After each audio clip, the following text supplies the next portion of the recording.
जय हिंद साथियों, I Satyapriya Dwivedi welcome you all to our platform graduate yourself. So graduate yourself पे आप सभी का स्वागत है। और आप सबको पता है कि आपको वीडियो को लाइक शेयर सब्सक्राइब ये तो करना ही है, क्योंकि यूट्यूब प्लेटफॉर्म की ये एक नीड होती है और साथ ही साथ हम एजुकेटर्स भी इनकरेज होते हैं इससे। बिफोर स्टार्टिंग दिस टॉपिक मैं आपको सजेस्ट करूँगा कि अगर आपने अभी तक हमारे पिछले वीडियोस नहीं देखे हैं तो आई बटन पे ऊपर आपको उसके डिस्क्रिप्शन मिल जाएंगे, उस पे आप जाके जो है उस वीडियो को पहले देखिए। अदरवाइज़ डिस्क्रिप्शन बॉक्स में आपको प्रीवियस वीडियोस की लिंक दी हुई है, आप उन वीडियोस को पहले देख लीजिए, जिससे कि आपको ये पता चले कि इंपीरियल या कॉलोनियल अप्रोच बेसिकली है क्या। ठीक है, और हम यहाँ पे क्या बातें करने वाले हैं ये सारा का सारा इंट्रोडक्शन वीडियो में आपको बता दिया जाएगा, क्योंकि ये हिस्टीरियोग्राफी का एक सेगमेंट है। सो आइए बात करते हैं कि ये जो इंपीरियल या कॉलोनियल अप्रोच है उसकी शुरुआत कैसे होती है। बेसिकली ब्रिटिशर्स आए थे ट्रेड करने ईस्ट इंडिया कंपनी के फॉर्म में, बट उन्होंने जब पॉलिटिकल डिस्टर्बेंस देखी इंडिया में तो उन्होंने भी उस अपॉर्चुनिटी को ग्रैब करना सही समझा। तो जब उन्होंने अपॉर्चुनिटी ग्रैब करने की बात सोची तो बैटल ऑफ प्लासी और बैटल ऑफ बक्सर ये दो बहुत इंपॉर्टेंट लड़ाइयाँ थीं ब्रिटिशर्स के लिए, जिससे कि उन्होंने इंडिया में अपना धीरे धीरे एम्पायर स्टैब्लिश किया। Although Carnatic war, Maratha war, Anglo Mysore war ये सब भी बहुत इंपॉर्टेंट वॉर थे। ओके, बट जो स्टैब्लिशमेंट होता है ब्रिटिश एम्पायर का इंडिया में वो यहाँ से शुरू होता है, बैटल ऑफ प्लासी और उसके बाद बैटल ऑफ बक्सर। तो जब ये बैटल ऑफ बक्सर जीत जाते हैं, ठीक है, पूरा का पूरा यूपी बिहार लगभग इनके एरिया में आ जाता है, इनके रीजन में आ जाता है, तो इनको ज़रूरत पड़ती है एडमिनिस्ट्रेशन की। ठीक है, एडमिनिस्ट्रेशन की और जुडिशरी की। तो जज जो होते थे, क्रिमिनल्स को अगर जजमेंट देना है, गिल्टी साबित करना है, ठीक है, सोशल सर्कमस्टांसेस को देखते हुए, तो वो कैसे करेंगे। ठीक है, तो उनको क्या करना पड़ा, हिंदू लॉ ऑफ इनहेरिटेंस को पढ़ना पड़ा। जो हिंदू लॉज हैं, ठीक है, जो सोसाइटी के लॉज हैं कि कैसे कैसे सिस्टम से इंडिया की जो सोसाइटी है वो रन करती है, तो वो चीज़ें ब्रिटिशर्स को पढ़नी पड़ी। बट बेसिकली इसमें क्या होगा, बड़ा लंबा टाइम लगेगा और अचानक से तो कोई पढ़ नहीं लेगा। ठीक है, तो इसमें टाइम लगता है। तो उस समय तक क्या हुआ कि जब कोई क्रिमिनल सुप्रीम कोर्ट या किसी भी जुडिशरी में जाता था तो ब्रिटिश जज के साथ, ये जो ब्रिटिश जज होते थे, ब्रिटिश जजों के साथ कौन होते थे, पंडित और मौलवीज। ठीक है, ये दो धर्म के जो जानकार हैं इस्लाम और ब्राह्मणिकल रिलीजन के, तो ये दोनों लोग ब्रिटिश जज को सजेशंस देते थे, उनको एडवाइस देते थे, उनको जो है लॉस के बारे में सजेशंस देते थे। तो इस तरीके से कुछ समय तक सिस्टम चला। लेकिन क्योंकि यहाँ से क्या हुआ, नीड अराइज हुई। ठीक है, हम जानते हैं need is the mother of invention. ठीक है, तो जब यहाँ से नीड अराइज होती है तो यहाँ से क्या होता है, एक एशियाटिक सोसाइटी ऑफ बंगाल का जो है गठन होता है। ठीक है, फॉर्मेशन होता है। विलियम जोन्स जो कि बेसिकली एक सुप्रीम कोर्ट ऑफ इंडिया, जो कि कोलकाता में स्टैब्लिश था उस समय, सुप्रीम कोर्ट ऑफ इंडिया, उसमें एक लोअर जज के पोस्ट पे अपॉइंट हुए थे। और ये काफ़ी एजुकेटेड आदमी थे जिनको बहुत सारी लैंग्वेजेस पहले से ही आती थी, जैसे ग्रीक, लैटिन। ठीक है, ये लैंग्वेजेस इनको पहले से आती थी, बट जब वो इंडिया में आए तो इन्होंने संस्कृत को सीखा। तो ये क्या थे, फाउंडर भी थे एशियाटिक सोसाइटी ऑफ बंगाल के, जो कि 1784 में बनती है। और ये संस्कृत भी सीखते हैं। ठीक है, कोलकाता में ही रह के फिर वेदास को पढ़ते हैं, मनुस्क्रिप्ट्स को पढ़ते हैं, ज्योतिष को पढ़ते हैं। ठीक, और ये एक कंक्लूजन फॉर्म करते हैं कि जो संस्कृत है, ग्रीक है और लैटिन लैंग्वेज है, इनकी एक ही फैमिली है। जैसे इन्होंने देखा कि जो इंग्लिश में वर्ड है मदर, ठीक है, तो वो ईरानियन या पर्शियन लैंग्वेज में मादर बोला जाता है और इंडियन लैंग्वेज में उसे मातृ बोला जाता है। ठीक है, मातृ या माता। हाँ, और भ्राता के लिए भ्रात, और जैसा कि आप फिल्म में भी देखे होंगे, क्या नमस्ते लंदन फिल्म में अक्षय कुमार इस चीज़ का पूरा डिस्क्रिप्शन देते हैं। ठीक है, तो बेसिकली पितृ को, हाँ, पैतृ बोला जाता है ईरानियन और पर्शियन लैंग्वेज में, और पैतृ को ही फिर फादर जो है ये ट्रांसलेट करते हैं। तो इस तरीके से विलियम जोन्स ने एक रिलेशन स्टैब्लिश किया और उन्होंने पाया कि संस्कृत, ग्रीक, लैटिन, ये सब जो लैंग्वेजेस हैं ये लगभग एक दूसरे से बहुत हद तक सिमिलर हैं। तो इन्होंने स्टैब्लिश किया इस फंडामेंटल लिंग्विस्टिक सिस्टम को, और उसके बाद क्या हुआ कि यूरोपियंस में बहुत ज़्यादा इसको लेके इंटरेस्ट जाग गया कि अच्छा, संस्कृत, ग्रीक और लैटिन ये सब एक ही लैंग्वेज हैं या एक ही फैमिली हैं, तब तो स्टडी करना चाहिए इसके ऊपर। ओके, और क्या है ये जो मनुस्मृति है, मनुस्मृति को कोड ऑफ जेनेटोलॉज, ठीक है, इस नाम से एक किताब जो है, इंग्लिश ट्रांसलेशन इसका मनुस्मृति का होता है। अब इसकी ज़रूरत क्यों पड़ती है मनुस्मृति की, वो यहाँ है, ठीक है। हिंदू लॉज को समझना था ना ब्रिटिशर्स को, क्योंकि वो जो है एडमिनिस्ट्रेशन में उनको हेल्प करता, तो हिंदू लॉज कहाँ पे है, मनुस्मृति में है। मनुस्मृति इंग्लिश में ट्रांसलेट किस नाम से की गई, a code of Gentoo laws. तो जब ये चीज़ें ट्रांसलेशन होती हैं, ठीक है, और ये जो चार्ल्स विल्किंस, H.T. कोलब्रुक और H.H. विल्सन हैं, ये सब भी इसी एशियाटिक सोसाइटी ऑफ बंगाल के ही को फाउंडर्स होते हैं। और सबकी डेट देखिए, अप्रॉक्सीमेटली वो इन्हीं के साथ मिलके इस एशियाटिक सोसाइटी को फॉर्म करते हैं। तो चार्ल्स विल्किन ने क्या किया, भगवद गीता को ट्रांसलेट किया इंग्लिश में। तो H.T. ब्रूक क्या करते हैं, ये इस कोड ऑफ जेनेटो लॉज को कंप्लीट करने में एक अच्छा या इम्पॉर्टेंट रोल प्ले करते हैं। फिर उसके बाद H.H. विल्सन ने क्या किया, ऋग्वेद को ट्रांसलेट किया, और मेघदूत, जो कालिदास या महाकवि कालिदास का एक फिक्शन है मेघदूत, उसको इन्होंने संस्कृत में ट्रांसलेट किया। तो यहाँ पे आप देख रहे हैं कि ब्रिटिशर्स का कॉन्ट्रीब्यूशन इंडियन लिटरेचर्स को पढ़ने में और उसके ट्रांसलेशन को करने में काफ़ी बड़ा रोल एक प्ले ये लोग करते हैं।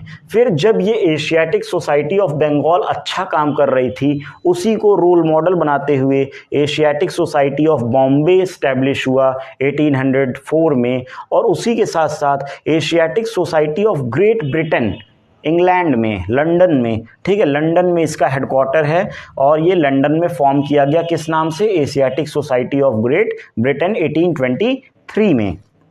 इनका जो है एम या ऑब्जेक्टिव क्या क्या था, ठीक है, सिमिलैरिटी खोजना और देखना किसके बीच में, संस्कृत, ईरानियन और यूरोपियन लैंग्वेजेस के बीच में। और इससे फिर क्या होता है कि जब ये ब्रिटिशर्स ने जब ये एशियाटिक सोसाइटीज़ को फॉर्म किया, 3 एशियाटिक सोसाइटी फॉर्म होती हैं जो कि बहुत इंपॉर्टेंट हैं आपको याद करना। तो जब इन्होंने ये फॉर्म किया और इनकी बातें जो है पूरे यूरोप में फैल रही थी कि इंडिया में लिंग्विस्टिक सिमिलैरिटीज़ मिल रही हैं, संस्कृत और जो हमारी यूरोपियन लैंग्वेज हैं वो सिमिलर हैं, तो further other countries such as Germany, हाँ, जर्मन, फ्रांस और रशिया के भी जो लोग थे वो इन्वॉल्व हो गए इस स्टडी में। और इन्होंने क्या फॉर्म किया, इंडोलॉजिकल स्टडीज़, ठीक है, एक जो है स्टडीज़ लैंग्वेज की ब्रांच फॉर्म कर दी, इंडोलॉजिकल स्टडीज़, जहाँ पे ये लोग क्या करते थे, सिमिलैरिटीज़ को मैच करते थे कि हाउ संस्कृत, ईरानियन और यूरोपियन लैंग्वेज आर कॉमन।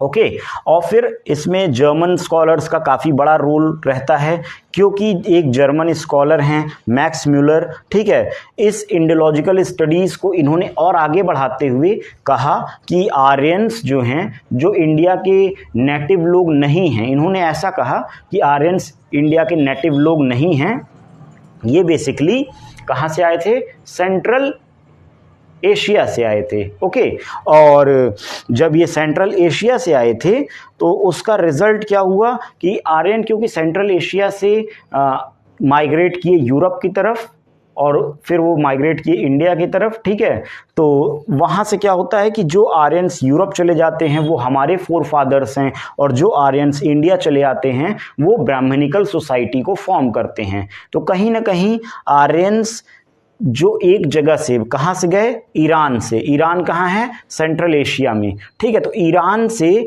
जब मेसोपोटामियन कल्चर डिस्ट्रॉय हो गई, खत्म हो गई, तो वहाँ से ईरान के लोग या मेसोपोटामिया के लोग कहाँ माइग्रेट कर गए, कुछ माइग्रेट कर गए एशिया में और कुछ माइग्रेट कर गए यूरोप में, ठीक है। तो उन्होंने क्या किया, ये जो यूरोपियन और संस्कृत लैंग्वेज में हमें सिमिलरिटीज दिखती है वो इसी वजह से दिखती है क्योंकि जो ईरानियन इंडियन साइड आ गए उनके फोनेटिक्स में थोड़ा चेंजेस आ गए तो वो संस्कृत लैंग्वेज कहलाई, और जब यूरोपियन जो आर्यन यूरोप में चले गए उन्होंने क्या किया, वो फॉर्म कर लिया उन्होंने लैटिन लैंग्वेज। ओके, तो इस तरीके से मैक्स मुलर जी का ये कहना था कि जो आर्यंस थे वो कहाँ से आए थे, सेंट्रल एशिया से।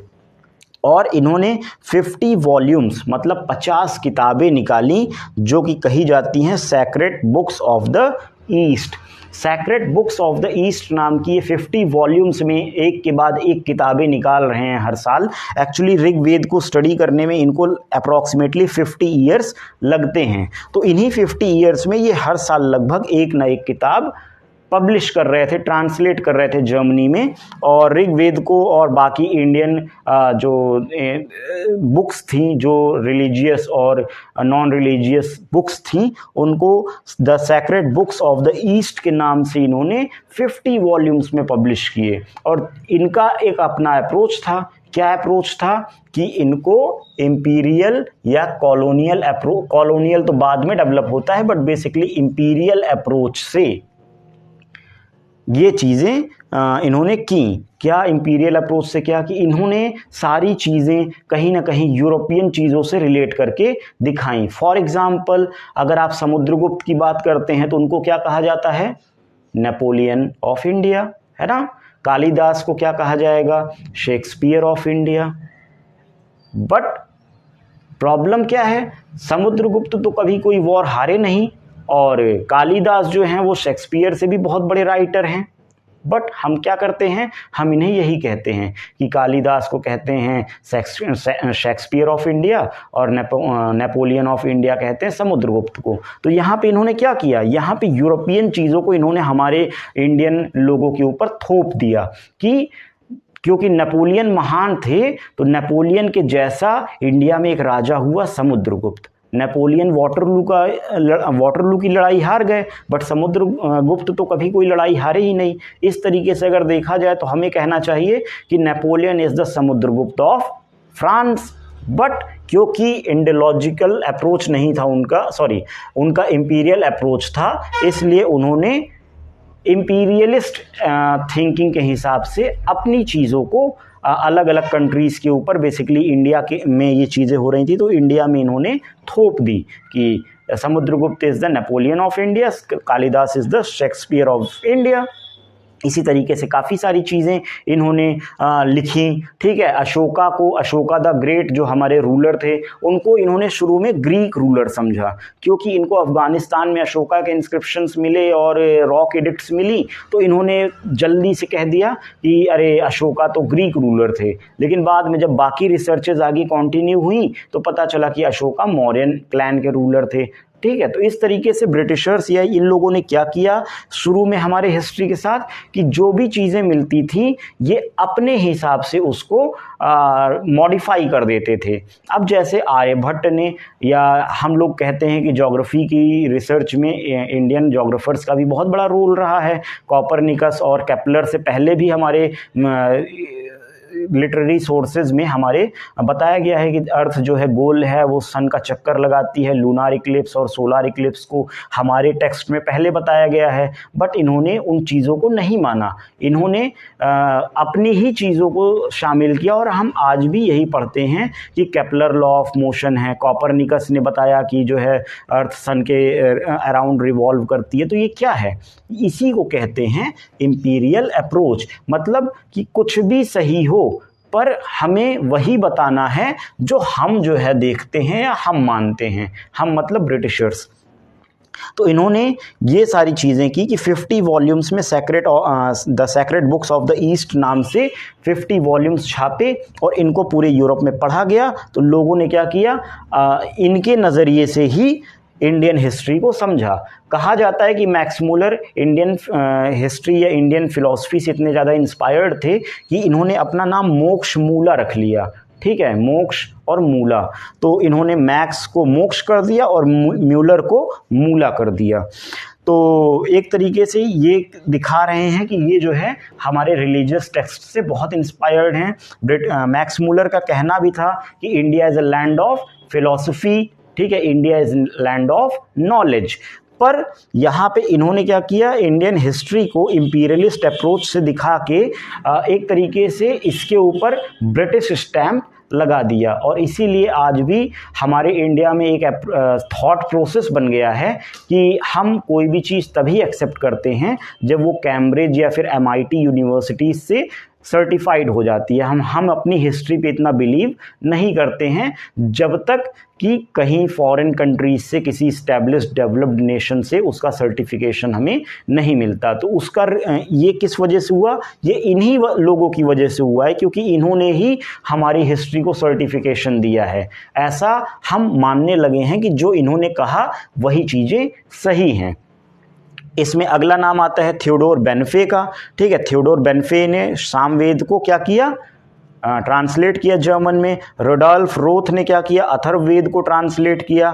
ये 1856 में करते हैं और ये 1848 में करते हैं। ए वेबर ने क्या किया, वजसनेयी संहिता को ट्रांसलेट किया। ओके, तो इस तरीके से आप देख रहे हैं कि इन्होंने क्या किया, सारे लिटरेरी बुक्स को ट्रांसलेशन करना इन लोगों ने शुरू कर दिया था। और जिस भी तरीके से इन्होंने हमारी लिटरेरी बुक्स को पढ़ा, उन्होंने अपने हिसाब से उसको ट्रांसलेट किया। उसके ऊपर उन्होंने यूरोपियन इम्पैक्ट शो करने की कोशिश की, ब्रिटिश इम्पैक्ट शो करने की कोशिश की, और ये प्रेजेंट करने की कोशिश की कि आप जो है शुरू से ही यूरोपियंस के गुलाम रहे हैं, यूरोपियंस हमेशा ही डोमिनेंट रहे हैं। इसका एक रीज़न ये भी है क्योंकि यूरोप के लोग बहुत पहले से ही मानते चले आ रहे हैं कि जो यूरोपियंस हैं वो राज करने के लिए पैदा हुए हैं। ऐसा कहना एक स्टेटमेंट मिलता है एरिस्टोटल का। एरिस्टोटल एक बहुत पुराने फिलोसोफर रहे हैं ग्रीक सिविलाइजेशन के। एरिस्टोटल का कहना था कि जो यूरोपियंस हैं, Europeans are born to rule, whereas African and Asians are born to be slave। क्यों? क्योंकि जो यूरोप है, यूरोप एक ठंडी जगह है, और ठंडी जगह है तो वो क्या है, वो रूल करने के लिए पैदा हुए हैं। और अफ्रीका और एशिया एक गर्म जगह है, यहाँ काले लोग रहते हैं और फैसिलिटी इतनी अच्छी नहीं है। ठीक है, वो वहाँ के उस समय ग्रीक सोसाइटी के लोगों का मानना था कि अफ्रीका में और एशिया में बहुत गर्मी पड़ती है, और गर्मी जो है वो गुलामों का प्रतीक है। इस तरीके से उनकी अपनी कुछ फिलॉसफी रही होगी, जिसको एरिस्टोटल कहते हैं कि Europeans are born to rule whereas African and Indians are born to be slave. तो आप जो है ये तो जानते ही होंगे कि हिस्टोरिकल सोर्सेज जो होते हैं, या जो सोर्सेज ऑफ हिस्ट्री होता है, वो क्या होते हैं, दो तरीके के होते हैं, लिटरेरी और आर्कियोलॉजिकल। तो जो लिटरेरी सोर्सेज थे वो हमने सारे पढ़ लिए। ठीक है, Asiatic Society of Bengal, Asiatic Society of Bombay और Asiatic Society of Great Britain के साथ साथ जो जर्मन स्कॉलर्स के कंट्रीब्यूशन थे, वो हमने जो भी चीज़ें देखी वो on the behalf of literary sources थी। बुक्स को पढ़ा उन्होंने, बुक्स को ट्रांसलेट किया। बट अब इम्पॉर्टेंट आ गया है आर्कियोलॉजिकल सोर्सेज। मतलब क्या कि जो हमें ज़मीन के नीचे से एक्सकवेशन, खुदाई के बाद मिलता है, वो सारे स्टडीज़ को, उन सारी सोर्सेज की स्टडीज को कहते हैं आर्कियोलॉजी। ठीक है, तो आर्कियोलॉजिस्ट जो होते हैं वो जमीन के नीचे एक्सकेवेटेड चीज़ों की खुदाई करते हैं। तो ये जो ब्रांच है आर्कियोलॉजी और आर्कियोलॉजिकल सर्वे ऑफ इंडिया, ये किसने बनाई? ये बनाई अलेक्जेंडर कनिंघम ने। ठीक है, ये थे पहले director general of archaeological survey of India, ASI। ASI आज भी है, ठीक है, और वो सेंट्रल गवर्नमेंट के अंडर में काम करती है, आज भी एक्सकेवेशन वर्क होता है।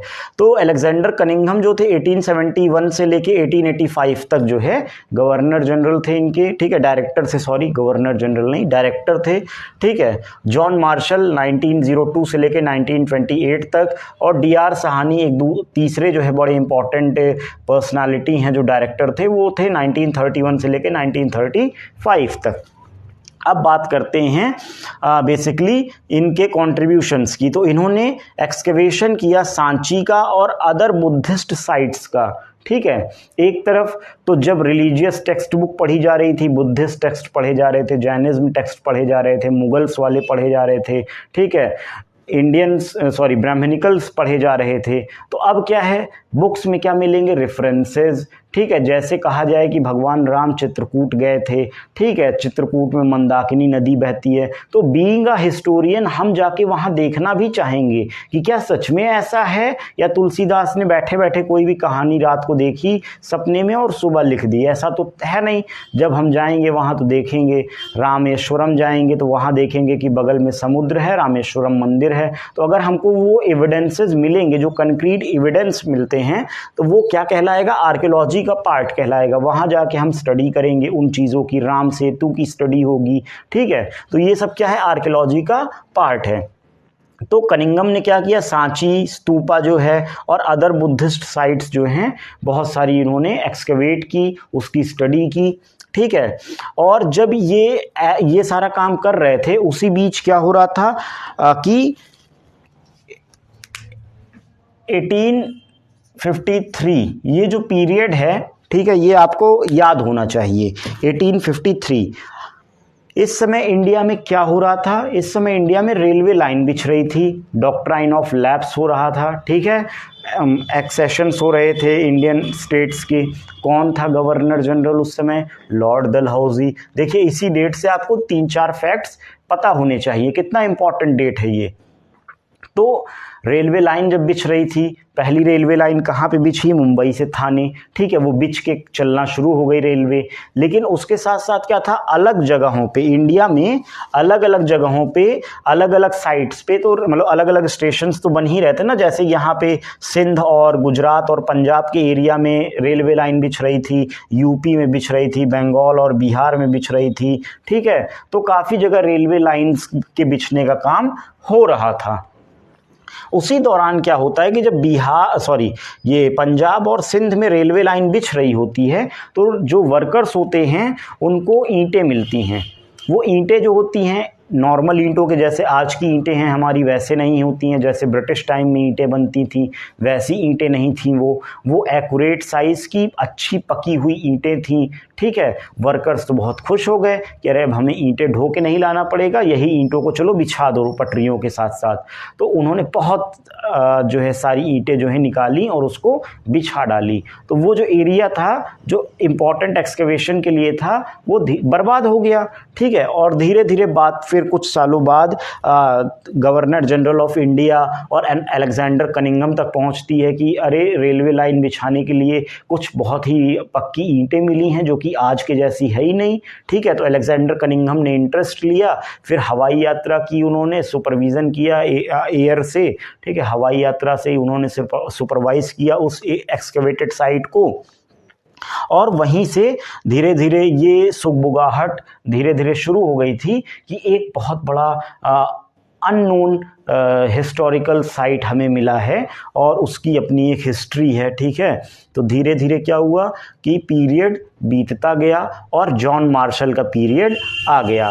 तो जॉन मार्शल जब डायरेक्टर बने आर्कियोलॉजिकल सर्वे ऑफ इंडिया के, तो उनके टाइम में ही देखिए हड़प्पा और मोहनजोदाड़ो जो बहुत ही इम्पॉर्टेंट सेंटर माने जाते हैं हड़प्पन सिविलाइजेशन के, उसका काम इनके टाइम में शुरू हुआ, एक्सकेवेशन का काम शुरू हुआ। तो हड़प्पा का काम किसने किया, DR सहानी ने, और उसके बाद इनको जो है डायरेक्टर जनरल बना दिया गया हड़प्पा के सुपरविज़न की वजह से, ठीक है। हड़प्पा में इन्होंने सक्सेसफुल सुपरविज़न किया और बाद में इनको डायरेक्टर भी आर्कियोलॉजिकल सर्वे ऑफ इंडिया का बनाया गया।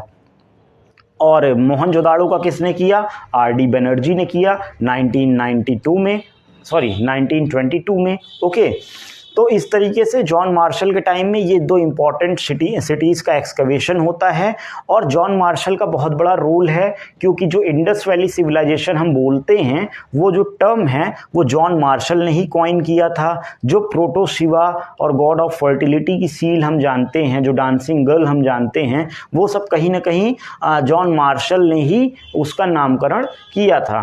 तो ये जो है जॉन मार्शल ने क्या किया था, एक्सकवेशन ऑफ हड़प्पा और मोहनजोदाड़ो में बहुत बड़ा रोल प्ले किया था। तो जब ये साइट हमें मिलती हैं, ठीक है, एक सिविलाइजेशन का पता चलता है, तो ब्रिटिशर्स के लिए पहले के समय में मेसोपोटामिया कल्चर ही सबसे एडवांस कल्चर थी। मेसोपोटामिया कहाँ पे है, ये अरेबियन एरिया में है, ठीक है, जो सऊदी अरेबिया आज का है। वहीं पे टिग्रिस और यूफ्रेट नाम की दो नदियाँ बहती थी, और उन्हीं नदियों के किनारे एक मेसोपोटामिया नाम का एक सिविलाइजेशन बसा हुआ था। मेसोपोटामिया सिविलाइजेशन ब्रिटिशर्स के लिए बहुत ही हाईटेक सिविलाइजेशन था उस समय, क्योंकि उस समय तक मेसोपोटामिया सिविलाइजेशन को ब्रिटिशर्स मानते थे ये सबसे वेल डेवलप्ड सिविलाइजेशन है। लेकिन जब हड़प्पन सिविलाइजेशन मिल जाता है तो उस समय क्या होता है कि ब्रिटिशर्स को लगता है कि अरे इंडिया में सबसे ज़्यादा बेस्ट सिविलाइजेशन बसती है, ये कैसे हो सकता है, ठीक है। तो ब्रिटिशर्स क्योंकि ओरिएंटलिस्ट हिस्टोरियन थे ना, अब ब्रिटिशर्स को ये बात तो पचेगी नहीं, तो उस चीज़ को जो अनडाइजेस्टेड इन्फॉर्मेशन है उसको डाइजेस्ट करने के लिए उन्होंने क्या किया कि जब एक्सकवेशन हुआ और इन्होंने माना कि हाँ हड़प्पा सिविलाइजेशन बहुत एडवांस है, ठीक है।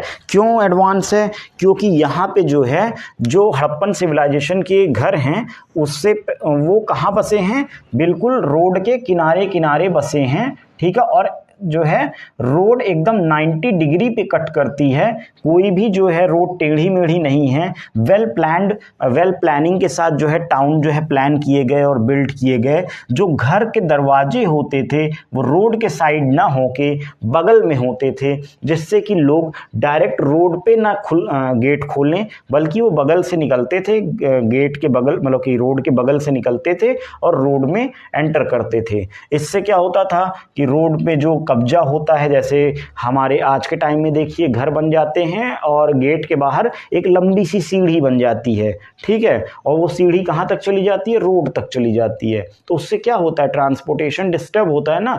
जो रोड हमारे पास एक सफिशिएंट अमाउंट में विड्थ थी जिस रोड की, वो हमने सीढ़ियाँ बना बना के अपने घरों की उसकी जो विड्थ है वो हाफ कर दी। बट यही चीज़ यहाँ हड़प्पा में नहीं होता था, क्योंकि सीढ़ियाँ बनती नहीं थी रोड साइड। अब दूसरी क्वालिटी क्या है, जो सीवेज ट्रीटमेंट प्लांट था वो इतना एक्सपेंडेड था, इतना बेस्ट था कि ब्रिटिशर्स जो है सोच में पड़ गए कि अरे वाह इतना बढ़िया सीवेज ट्रीटमेंट प्लांट।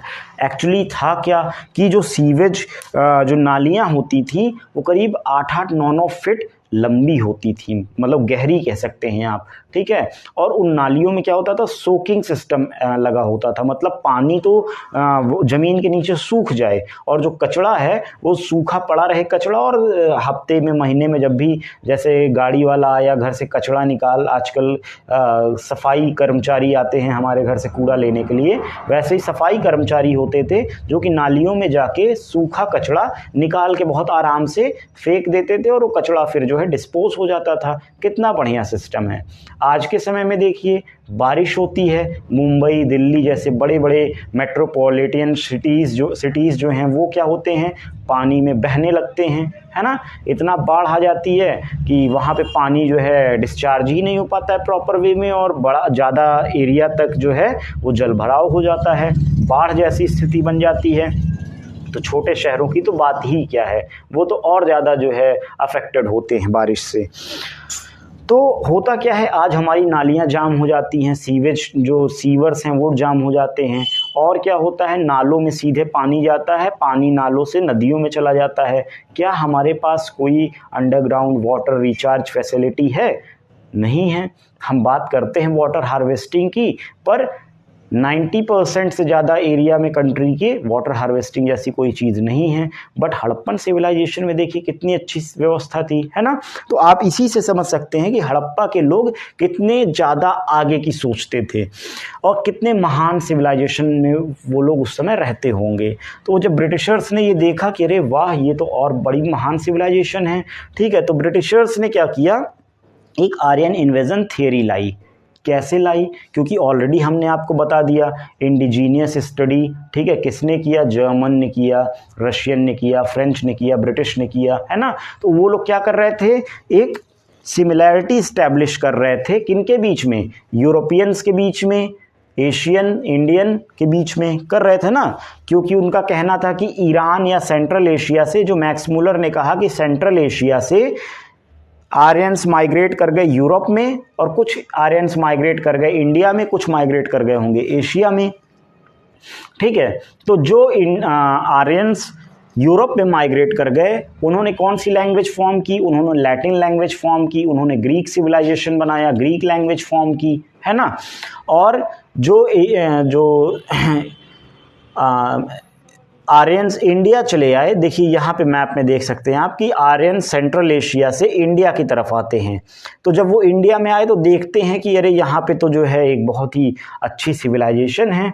तो आर्यंस ने क्या किया, उस हड़प्पन सिविलाइजेशन को डिस्ट्रॉय कर दिया, ठीक है। आर्यंस इतने पावरफुल ट्राइब थी कि उन्होंने हड़प्पन सिविलाइजेशन को डिस्ट्रॉय कर दिया, ऐसा ब्रिटिशर्स का कहना था। उनका कहना था कि हड़प्पन सिविलाइजेशन आर्यंस के इन्वेजन की वजह से डिस्ट्रॉय हुई है। तो उन्होंने थियरी क्या दी, आर्यन इन्वेजन थियरी, जिसकी वजह से ये जो इतनी वास्ट डेवलप्ड सिविलाइजेशन है, ये जो यहाँ पे सिविलाइजेशन बसी हुई है, वो डिस्ट्रॉय हो गई। किसने डिस्ट्रॉय किया?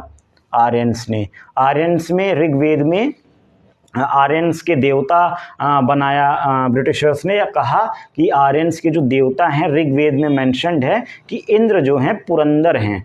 पुरंदर का क्या मतलब है? डिस्ट्रॉयर ऑफ द फोर्ट्स, ठीक है। जो किले हैं, किलों को विध्वंस करने वाला, किलों को बर्बाद करने वाला कौन है? इंद्र है। इंद्र का मतलब क्या है? पुरंदर। कहाँ लिखा है? ऋग्वेद में। तो ब्रिटिशर्स ने ये एविडेंस दिया कि देखिए सर, ऋग्वेद में आपके यहाँ ही इंद्र को पुरंदर कहा गया है, और पुरंदर मतलब कौन? Destroyer of the fort. और फोर्ट डिस्ट्रॉय कहाँ पे होंगे? इंडस वैली सिविलाइजेशन के फोर्ट डिस्ट्रॉय होंगे, क्योंकि जो फोर्टिफिकेशन हुए थे शहरों के, उसी को तो डिस्ट्रॉय किया है ना। तो उसको डिस्ट्रॉय करने के बाद इंद्र क्या हो गए? एक महान व्यक्ति हो गए, ठीक है, एक महान इंसान हो गए, जिनको कि ऋग्वेद में देवता की उपाधि दी गई है। जैसे कि हम लोग फिल्मों में देखते हैं कि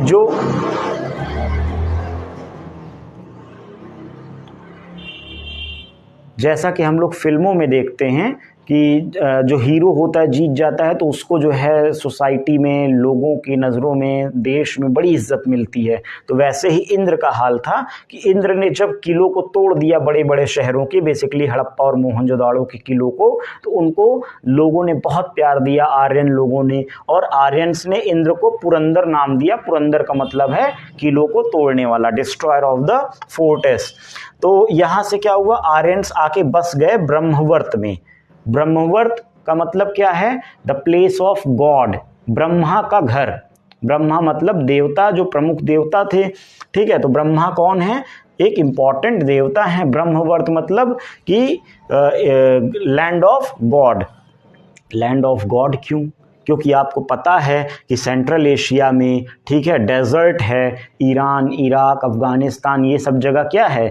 एक डेजर्ट एरिया है एक तरीके से। वहाँ कोई नदियाँ नहीं हैं, कोई प्लांटेशन, वेजिटेशन बहुत अच्छा नहीं है। बट जब वो यहाँ इंडिया में आए, हिंदू कुश माउंटेन को पार करके, तो उन्होंने देखा कि अरे वाह, यहाँ तो प्लेन है, यहाँ तो नदियाँ हैं, बड़ी बड़ी नदियाँ हैं। 7 नदियाँ हैं, इंडस, सरस्वती और झेलम, रावी, चेनाब, सतलज, है ना, ब्यास। इस तरीके से 7 रिवर्स हैं।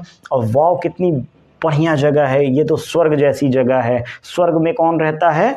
देवता या भगवान। तो ये जगह क्या है? भगवानों की जगह है, इसलिए इन्होंने नाम दे दिया ब्रह्मवर्त।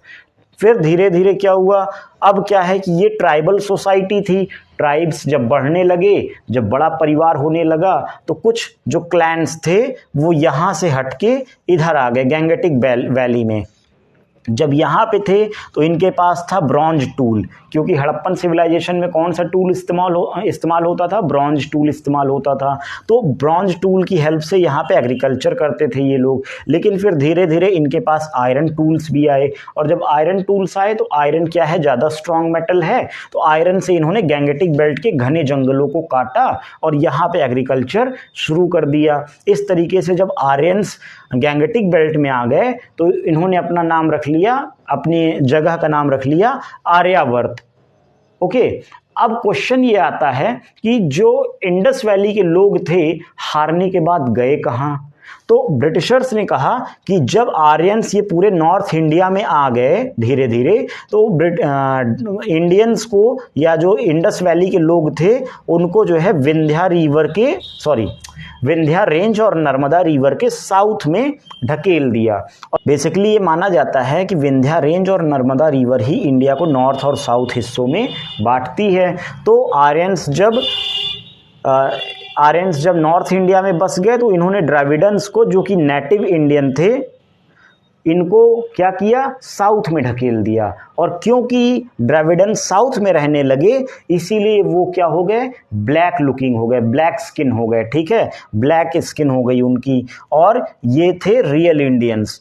और जो ये आर्यंस थे, आर्यंस कौन थे, ये बाहरी थे, ये इन्वेडर्स थे।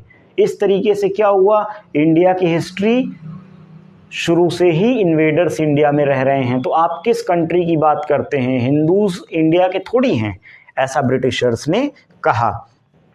तो इस तरीके से क्या हो गया, इन्होंने इसी बात को बेस बनाया आर्यन इन्वेजन थियरी को, और इन्होंने कहा कि जो शूद्र हैं वो नेटिव इंडियंस थे, ठीक है, क्योंकि शूद्र कौन है, फोर्थ क्लास या लोअर क्लास, और आर्यंस कौन है, ब्राह्मण, क्षत्रिय, वैश्य। ये जो अपर 3 क्लास हैं ये आर्यंस हैं, ये नोबल्स हैं, ठीक है। और जो लोअर क्लास है, जो 4th क्लास है, वो क्या है, नेटिव इंडियन हैं, जिनको कि इन्होंने गुलाम बना के रखा था। और इसी तरीके से इन्होंने फिर जो है हमारे वर्ना सिस्टम को डिस्क्राइब किया अपने हिसाब से, जबकि हमारा वर्ना सिस्टम का क्लासिफिकेशन कुछ और है। वो हम आपको इंडियन जब नेशनलिज्म अप्रोच बताएंगे, नेशनलिस्ट अप्रोच, उस समय डिस्क्राइब करेंगे कि इंडिया में वर्ना सिस्टम का क्या रूट रहा है। बट ब्रिटिशर्स ने क्या कहा कि जो नेटिव इंडियंस द्रविडन्स थे, द्रविडन्स को जो है इन्होंने शूद्र बना दिया, और शूद्र मतलब ये स्लेव बना दिए, और स्लेव से क्या करवाते थे, ये अपनी सर्विस करवाते थे। इस तरीके से इन्होंने इंडिया के सोशल और हिस्टोरिकल चीज़ों से छेड़छाड़ की, और ओरिएंटलिस्ट हिस्ट्री ऐसे ही डेवलप होती है, ठीक है। और इस तरीके से इन्होंने क्या किया, इंडस सिविलाइजेशन जो काफ़ी फ्लरिश और काफ़ी प्रॉस्परस सिविलाइजेशन थी, उसकी प्रॉस्पेरिटी को भी डिक्लाइन कर दिया। कैसे डिक्लाइन कर दिया कि जिस सिविलाइजेशन को आर्यंस ने ख़त्म कर दिया, इसका मतलब आर्यंस पावरफुल थे, इंडस के लोग पावरफुल नहीं थे, वो वीक थे, ठीक है। इसलिए ये सिविलाइजेशन इतनी महान नहीं है जितनी ये हमें दिख रही है। तो इस तरीके से यूरोपियंस ने फिर से अपने आप को डोमिनेंट शो करने की कोशिश की, क्योंकि इनका कहना था कि आर्यंस आए थे सेंट्रल एशिया से और यहीं से यूरोप भी गए थे। तो इस तरीके से जो हमारे एंसेस्टर्स हैं, जो बेसिकली यूरोपियंस भी कहलाए जा सकते हैं, उन्होंने क्या किया था, इंडिया पे रूल करना शुरू कर दिया, और उन्होंने हड़प्पन सिविलाइजेशन को डिस्ट्रॉय कर दिया। फिर यहाँ पे अब इन चीज़ों को रिटन फॉर्म में जो लिखना था वो इन लोगों ने किया, यूटिलिटेरियन ने और मिशनरीज़ ने। इसमें सबसे इम्पॉर्टेंट हैं James mill, history of British India नाम की इन्होंने एक बुक लिखी, ठीक है। और इन्होंने बेसिकली 3 बुक्स लिखी, जिसमें हिस्ट्री ऑफ हिंदू था, हिस्ट्री ऑफ मुस्लिम और history of British India. Okay, तो इन्होंने क्या बताया कि इंडिया की हिस्ट्री 3 पार्ट में डिवाइडेड है। हिंदू भी रूलर्स थे, मुस्लिम भी रूलर थे, ब्रिटिश भी रूलर थे। हिंदू कौन, ब्राह्मण्स या ब्राह्मणिकल रिलीजन। ब्राह्मणिकल रिलीजन कौन, यही आर्यंस। आर्यंस ही तो ब्राह्मणिकल रिलीजन फॉर्म करते हैं ना। और आर्यंस इंडिया में आए कब, 1500 BC में। तो इसका मतलब क्या हुआ, इंडिया जो है वो स्लेव है फ्रॉम 1500 बीसी, आज से गुलाम नहीं है इंडिया, 1500 बीसी से गुलाम है। फिर उसके बाद कौन रूल करने आया? मुस्लिम रूल करने आए। फिर कौन रूल करने आया? ब्रिटिश, मतलब हम रूल करने आए हैं। तो इस तरीके से इन्होंने क्या किया, इंडियन हिस्ट्री को ऐसे प्रेजेंट कर दिया जैसे कि इंडिया की अपनी कोई हिस्ट्री है ही नहीं, इंडिया शुरू से ही गुलाम रहा है और जो नेटिव इंडियन द्रविडन्स हैं उनको तो शुरू से ही परेशान किया जा रहा है। तो इसलिए इसका कोई स्पेशल रिस्पॉन्सिबिलिटी ब्रिटिशर्स को ना दिया जाए। बेसिकली हम तो आपके अच्छे के लिए आए हैं। जो हिंदू और मुस्लिमों ने द्रविडन्स को और नेटिव इंडियंस को, शूद्रों को, ट्राइबल्स को परेशान करके रखा था, देखिए हम क्या कर रहे हैं। मिशनरीज ने कहा कि हम देखिए चर्चेस बना रहे हैं, वेस्टर्न एजुकेशन जहाँ पे हम वुमेन्स को भी एजुकेट कर रहे हैं, नॉन टचेबल्स को भी एजुकेट कर रहे हैं, शूद्र को भी एजुकेट कर रहे हैं, क्रिश्चियनिटी प्रोपोगेट कर रहे हैं। Christianity is religion of love and peace. ठीक है, तो मिशनरीज जो हैं अपना इन्फ्लुएंस शो करती हैं कि ब्रिटिश एजुकेशन या ब्रिटिश रूल इंडिया के लिए क्यों अच्छा है। वी.ए. स्मिथ जो हैं एक ओरिएंटलिस्ट हिस्टोरियन जो कि एक सिविल सर्वेंट बन के आते हैं, ठीक है, और ये क्या प्रेजेंट करते हैं, dominance of Europe over India, कि यूरोप जो है वो इंडिया पे हमेशा से ही डोमिनेंट रहा है और जो यूरोपियन ये जो ब्रिटिश रूल है वो कहीं ना कहीं हिंदू और मुस्लिम से ज़्यादा बेटर है और ये उन इंडियंस के लिए बेटर है जो 1500 बीसी से सताए जा रहे हैं। बात समझ रहे हैं आप लोग। इस तरीके से इन्होंने क्या किया, इंडियन हिस्ट्री को प्रेजेंट किया कि जो ब्राह्मण्स थे वो शुरू से ही इंडिया को गुलाम बना के रखे थे। फिर मुस्लिम्स आए, मुस्लिम्स ने भी इंडिया को गुलाम बनाया। बेसिकली इंडियन कौन है, शूद्र या द्रविडन हैं जिनको कि गुलाम बना के रखा गया है। अरे हम तो उन द्रविडन्स को उनका हक दिलाने आए हैं, हम तो उन औरतों को उनका हक दिलाने आए हैं जो पर्दा सिस्टम में रहती हैं, हम तो उन बच्चों को हक दिलाने आए हैं जिनको एजुकेशन नहीं मिलता है ना। इंडिया में कितनी सारी अनइक्वालिटी है, हम उन अनइक्वालिटीज़ को दूर करने आए हैं। ब्रिटिश रूल इंडिया के अगेंस्ट नहीं है बल्कि इंडिया के फेवर में है। ऐसा किनका कहना था, इंपीरियलिस्ट और कॉलोनियल अप्रोच के हिस्टोरियंस का। आई होप कि अब आपको ये चीज़ें समझ में आ गई होंगी। अब हम अगली बात करेंगे नेशनलिस्ट हिस्टोरियंस की और उसमें हमारा सेंटर पार्ट रहेगा इंडिया, क्योंकि इंडिया की ही हिस्ट्री हम बेसिकली पढ़ रहे हैं, इसलिए नेशनलिस्ट हिस्ट्री ऑफ इंडिया हम नेक्स्ट लेक्चर में कंटिन्यू करेंगे। आप इतनी देर तक हमारे साथ बने रहे, इसके लिए आप जो है बधाई के पात्र हैं और नेक्स्ट लेक्चर में हम फिर मिलेंगे। धन्यवाद।